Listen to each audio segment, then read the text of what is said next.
ఇక్కడ హర్షవర్ధన్ గారు నాకు ఒక డౌట్ అడిగారు. So, how to convert SBI card, credit card బిల్‌ది నేను వీడియో పోస్ట్ చేశాక, ఇక్కడ చూడు ఆయన అడుగుతున్నారు.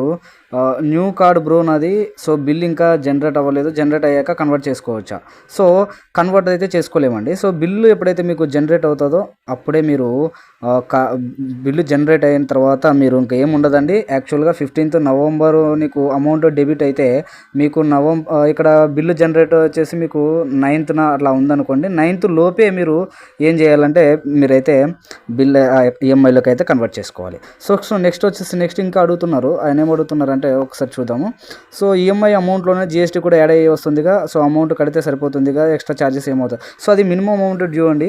సో, మీరు ఎప్పుడైతే మినిమమ్ అమౌంట్ డ్యూ కడతారో మీరు ఓన్లీ వడ్డీ మాత్రం కట్టినట్టు అసలు అలాగే ఉంటుందండి. సో, ఇది గమనించగలరు. సో, అలా కట్టినా కూడా మనం లాస్ అవుతామండి.